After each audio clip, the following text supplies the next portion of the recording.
Hello everyone and welcome back to another episode of Quarantine Kitchen. I'm Paul Desman and it's always great to see you. So we fixed our oven and we are ready to fire it up for today's episode. I am going to make my classic meatloaf. And we're just going to jump right into it, so here is what you'll need. Ground beef, breadcrumbs, an onion, not one but 2 eggs, Worcestershire sauce, some ketchup, a little bit of brown sugar, salt and pepper, garlic powder, dried parsley, paprika, and of course we'll need some garlic. Dice up an onion. Make the pieces small.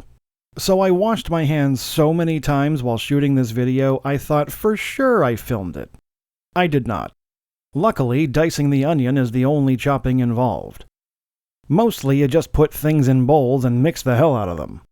Speaking of which, get a large mixing bowl and dump in the beef. Remove the meat diaper and discard. Throw in a good amount of breadcrumbs, just cover it up. Then slide those ever so tiny diced onions in as well. And I totally forgot to mention milk. Pour some milk into the bowl. I'll remember for the recipe in the description. Next, Wonder Twin powers activate. Crack an egg, and dump it into the bowl. Then crack another egg, and do it again. Grab the ketchup and unload it into the bowl. If you think you put in too much, it's probably right.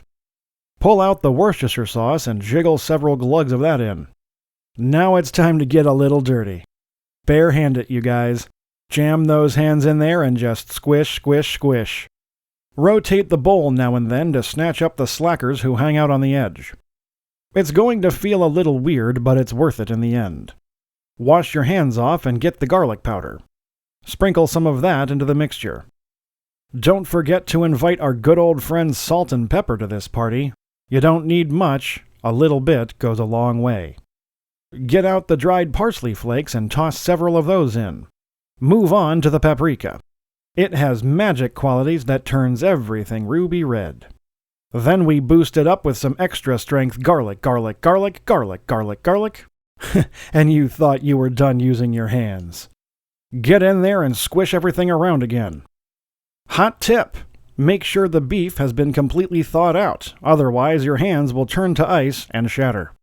It should take a little bit of time to get it all mixed.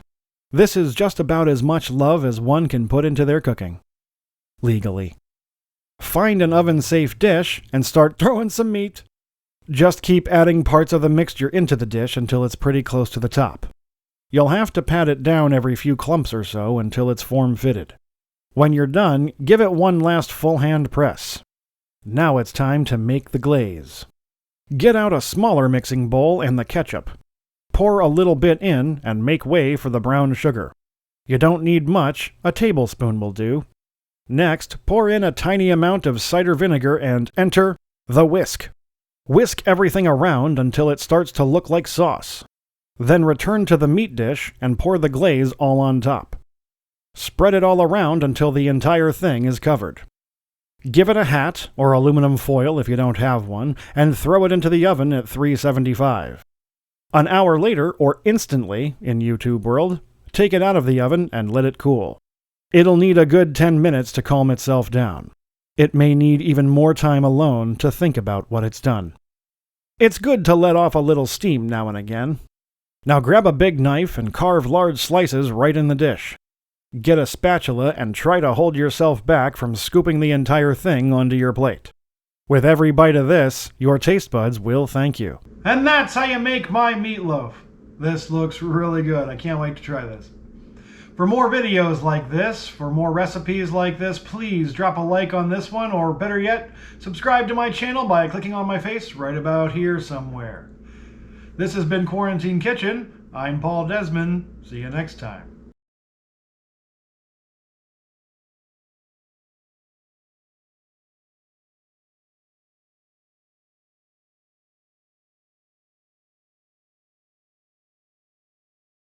Pepper, come on in.